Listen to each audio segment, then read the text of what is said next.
آج ہم ایک ایسی کہانی میں گہرائی میں اترنے والے ہیں جو بظاہر تو ایک آپ کہہ لیں بچوں کی پریوں کی کہانی لگتی ہے، شہزادی سہانا اور گلاب کا راز۔ لیکن جب آپ اس کی تہیں کھولنا شروع کرتے ہیں تو اس میں سے خاندان، حسد اور ہم کن چیزوں کو قیمتی سمجھتے ہیں اس پر بڑے گہرے خیالات نکلتے ہیں۔ جی بالکل، اور اس کہانی کی شروعات ہی بڑی دلچسپ ہے۔ ایک مثالی سلطنت کا نقشہ کھینچا گیا ہے، خوشحال عوام، انصاف کرنے والا بادشاہ، مطلب سب کچھ بہترین ہے۔ ہاں، سنگ مرمر کے محل۔ جی، لیکن یہ بہترین ماحول جان بوجھ کر بنایا گیا ہے تاکہ اس کے اندر جو تضاد پل رہا ہے نا وہ مزید واضح ہو سکے۔ کہانی کا اصل میدان جنگ کوئی ملک نہیں بلکہ محل کے اندر رہنے والے کرداروں کے دل ہیں۔ بالکل، اور ان دلوں میں بھی خاص طور پر بادشاہ کی 4 بیٹیوں کے دل۔ کہانی ہمیں بتاتی ہے کہ 3 بڑی شہزادیاں ہیں جنہیں شان و شوکت، مہنگے لباس اور زیورات کا شوق ہے۔ ہاں، وہ ایک طرح سے اپنی شاہی حیثیت کو پوری طرح جی رہی ہیں۔ لیکن پھر آتی ہے سب سے چھوٹی بیٹی سہانا، جو ان سب سے بالکل مختلف ہے۔ وہ صبح سویرے اٹھ کر سورج نکلتا دیکھتی ہے، مالی سے پودوں کے بارے میں سیکھتی ہے۔ جی بالکل، اور یہیں پر نا 2 بالکل الگ سوچیں آپس میں ٹکراتی ہیں۔ یہ صرف اچھی اور بری بہنوں کی کہانی نہیں ہے، یہ 2 مختلف نظام اقدار کی کہانی ہے۔ اچھا؟ جی، بڑی بہنوں کے لیے قدر، اہمیت، خوشی، ان سب کا تعلق ان چیزوں سے ہے جو باہر سے نظر آتی ہیں، قیمتی کپڑے، زیورات، جن کی نمائش کی جا سکتی ہے۔ بالکل، جبکہ سہانا کی خوشی کا تعلق اندرونی احساسات سے ہے، فطرت سے لگاؤ، دوسروں کی مدد کرنا، اس کی دنیا باطنی ہے۔ یہ بات بہت دلچسپ ہے کہ یہ کہانی صدیوں پرانی ہے، لیکن یہ آج کے دور کی کتنی عکاسی کرتی ہے نا؟ صحیح۔ بڑی بہنیں ایک طرح سے آج کل کی انفلوئنسرز لگتی ہیں، جو مہنگی چیزوں کی نمائش کر کے اپنی اہمیت جتانا چاہتی ہیں۔ بالکل، یہی نکتہ ہے، اور اسی وجہ سے ان کے اندر حسد پیدا ہوتا ہے۔ وہ کہتی ہیں ابا حضور اسے ہم سے زیادہ چاہتے ہیں۔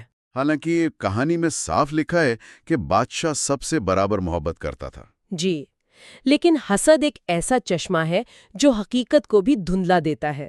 وہ محبت کو والد کی فرما برداری سے نہیں ناپتی بلکہ اس بات سے ناپتی ہیں کہ ان کی مادی خواہشات کس حد تک پوری ہو رہی ہیں۔ مطلب اگر خواہش پوری ہو تو محبت ہے، ورنہ نہیں۔ بالکل۔ اور ان کی یہی خواہشات اس وقت کھل کر سامنے آتی ہیں جب بادشاہ کو ایک اہم سفر پر جانا پڑتا ہے۔ روانگی سے پہلے وہ اپنی بیٹیوں سے پوچھتا ہے کہ وہ ان کے لیے کیا تحفے لائے۔ پہلی کہتی ہے زمرد کا تاج، دوسری ہیرے جڑا ہار، اور تیسری سونے کے کنگن۔ یہ سب چیزیں حیثیت اور دولت کی علامت ہیں۔ اور یہ ان کی سوچ کی حد کو بھی ظاہر کرتا ہے۔ ان کے نزدیک محبت کا اظہار کرنے کا سب سے بڑا ذریعہ یہی مہنگی چیزیں ہیں۔ مگر پھر سہانا کی باری آتی ہے۔ وہ نظریں جھکا کر کہتی ہے، ابا جان، اگر ممکن ہو تو میرے لیے ایک تازہ سرخ گلاب لے آئیے گا۔ یہ سن کر بہنیں اس کا مذاق اڑاتی ہیں کہ صرف گلاب، یہ بھی کوئی تحفہ ہے؟ یہ ایک چھوٹا سا لمحہ ہے، لیکن میرا خیال ہے کہانی کا سارا فلسفہ اسی ایک درخواست میں چھپا ہوا ہے۔ یہ کہانی کا مرکزی نقطہ ہے۔ کیونکہ تحفے یہاں صرف چیزیں نہیں ہیں بلکہ کرداروں کی پوری نفسیات کی علامت ہیں۔ زیورات دولت، حیثیت، سماجی رتبے کی نمائندگی کرتے ہیں۔ صحیح۔ دوسری طرف ایک تازہ سرخ گلاب کیا ہے؟ وہ فطرت، سادگی اور محبت کی علامت ہے۔ اس کی زندگی چند دنوں کی ہوتی ہے، وہ مرجھا جائے گا، اس کی کوئی مالی قیمت نہیں۔ تو اس کا مطلب ہے کہ سہانا کسی چیز کی نہیں بلکہ ایک احساس، ایک لمحے کی خواہش کر رہی ہے۔ وہ یہ نہیں کہہ رہی کہ مجھے باغ چاہیے، وہ صرف ایک گلاب مانگ رہی ہے۔ بالکل، اس کا انتخاب ظاہر کرتا ہے کہ اس کی خوشی مادی اشیاء سے نہیں بلکہ حقیقی جذبات سے وابستہ ہے۔ لیکن یہاں ایک اور پہلو بھی تو ہو سکتا ہے۔ اچھا، وہ کیا؟ کیا یہ ممکن ہے کہ سہانا کا انتخاب صرف سادگی نہ ہو بلکہ لاشعوری طور پر اپنی بہنوں سے بڑھ کر نظر آنے کا ایک طریقہ بھی ہو؟ یعنی یہ کہنا کہ تم سب مادی چیزوں کے پیچھے بھاگ رہی ہو، دیکھو میں کتنی پاکیزہ ہوں۔ واہ، یہ بہت دلچسپ نکتہ ہے۔ یہ ایک طرح کا غیر محسوس نفسیاتی داؤ بھی تو ہو سکتا ہے۔ ہو سکتا ہے، چاہے یہ اس کا شعوری فیصلہ ہو یا نہ ہو، لیکن اس ایک درخواست نے نا خاندان کے اندر طاقت کے توازن کو بدل دیا ہے۔ اس نے اپنی بہنوں کو لالچی اور خود کو بے لوث ثابت کر دیا، وہ بھی بغیر کچھ کہے۔ تو بادشاہ ان درخواستوں کے ساتھ سفر پر روانہ ہو جاتا ہے، اور جب واپسی کا وقت آتا ہے تو کہانی میں ایک موڑ آتا ہے۔ کئی ہفتوں بعد بادشاہ واپس آتا ہے اور اس کے ہاتھ میں سہانا کے لیے ایک نایاب سرخ گلاب تو ہے، لیکن وہ باقی بیٹیوں کے زیورات لانا بھول گیا ہے۔ اور یہ بھولنا بھی شاید محض ایک اتفاق نہ ہو، شاید کہانی یہ بتا رہی ہے کہ جب آپ حقیقی قدر یعنی گلاب کو پہچان لیتے ہیں تو مصنوعی قدر یعنی زیورات وہ خود بخود ذہن سے نکل جاتے ہیں۔ محل میں تو جیسے بھون چال آ جاتا ہے، بڑی شہزادیاں غصے میں آ جاتی ہیں۔ ان کے الفاظ پر غور کریں، آپ ہمیں بھول گئے؟ ہماری کوئی اہمیت نہیں؟ جی، ان کے لیے تحفہ نہ ملنا صرف ایک وعدہ خلافی نہیں، یہ ان کی پوری ذات کی نفی ہے۔ گویا ان کی اپنی قدر ان زیورات سے جڑی تھی۔ بالکل، یہ ایک بہت اہم نفسیاتی نقطہ ہے۔ ہم میں سے کتنے لوگ اپنی قدر کو بیرونی چیزوں سے جوڑتے ہیں، اپنی نوکری کے عہدے سے، اپنی گاڑی سے۔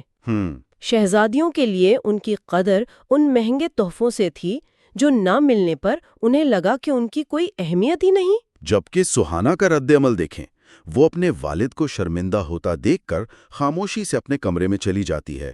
اس کا سکون بیرونی چیزوں پر منحصر نہیں ہے۔ صحیح۔ اور جب بادشاہ اس کے پاس جا کر گلاب دیتا ہے تو سہانا کا جواب کہانی کے دل پر لگتا ہے۔ ابا جان، میرے لیے آپ کی محبت سب سے قیمتی ہے۔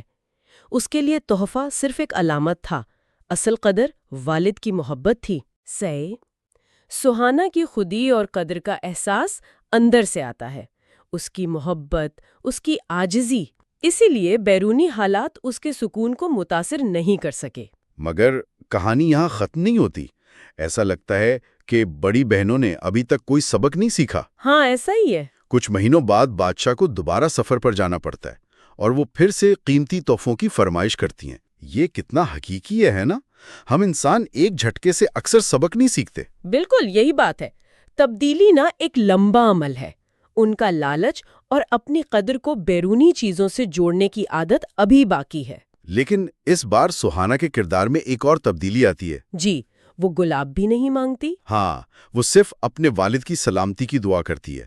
ابا جان، اللہ آپ کو سلامت رکھے، بس یہی دعا ہے۔ اس کی خواہش اب کسی چیز سے نہیں بلکہ صرف اپنے باپ کی خیریت سے جڑی ہے۔ بالکل، اس نے اپنی خواہش کو مادی دنیا سے مکمل طور پر پاک کر لیا ہے۔ اب اس کا تعلق صرف روحانی اور جذباتی سطح پر ہے۔ اور پھر کہانی ایک ڈرامائی موڑ لیتی ہے۔ واپسی پر بادشاہ کا گزر ایک گھنے خوفناک جنگل سے ہوتا ہے۔ ماحول اچانک بدل جاتا ہے۔ کالے بادل، تیز ہوا اور پھر ایک خوفناک کالا چمگادڑ جو ایک دیوے ہیکل جن کی شکل اختیار کر لیتا ہے۔ جی، اور یہ جو بیرونی خطرہ ہے نا، اسے محض ایک ویلن کے طور پر نہیں دیکھنا چاہیے۔ میرے خیال میں یہ جن محل کے اندر پلنے والی منفی توانائی کا جسمانی ظہور ہے۔ واہ، یہ تو بالکل نیا زاویہ ہے۔ مطلب بہنوں کا حسد، ان کا لالچ۔ جی، ان کی مادی پرستی اتنی زہریلی ہو چکی ہے کہ اس نے محل سے باہر کی دنیا میں ایک حقیقی عفریت کو جنم دے دیا ہے۔ یعنی ہمارے اندر کی برائیاں ہمارے ارد گرد کے لوگوں اور ماحول پر بھی حقیقی اور خطرناک اثرات مرتب کر سکتی ہیں۔ بالکل، کہانی یہی دلیل دے رہی ہے۔ جن بادشاہ کو جادوئی زنجیروں میں قید کر لیتا ہے، اور یہ زنجیریں بھی علامتی ہیں۔ اور جب لگتا ہے کہ سب کچھ ختم ہو گیا، عین اسی وقت ایک نوجوان شہزادہ فہد جو شکار کے لیے نکلا تھا وہاں پہنچ جاتا ہے۔ یہ تھوڑا زیادہ اتفاق نہیں لگتا؟ کے لیے کسی نہ کسی کو بھیج دیتی ہے۔ تو سہانا کی مثبت توانائی نے ایک مثبت طاقت کو اپنی طرف کھینچ لیا۔ بالکل، یہ کائنات کا توازن بحال کرنے کا ایک طریقہ ہے۔ شہزادہ جن سے لڑتا ہے اسے ختم کرتا ہے اور بادشاہ کو آزاد کراتا ہے۔ جب بادشاہ محل واپس پہنچتا ہے تو خوشی کی لہر دوڑ جاتی ہے، لیکن اس بات خوشی کے ساتھ پچھتاوا بھی ہے۔ جی، تینوں بہنیں روتے ہوئے اپنے والد سے لپٹ کر معافی مانگتی ہیں۔ آخرکار انہیں اپنے غلطی کا احساس ہو جاتا ہے۔ اور یہ احساس زیاں بہت ضروری ہے۔ ہاں، ان کی یہ تبدیلی کسی تقریر سے نہیں آئی بلکہ اپنے باپ کو کھو دینے کے حقیقی خوف سے آئی ہے۔ جب انہیں لگا کہ بادشاہ شاید واپس ہی نہ آئے، تب انہیں احساس ہوا کہ ان کے مانگے ہوئے زمرد اور ہیرے اس کے بغیر بالکل بے معنی ہے۔ اس موقع پر بادشاہ کہانی کا سبق اپنے الفاظ میں بیان کرتا ہے۔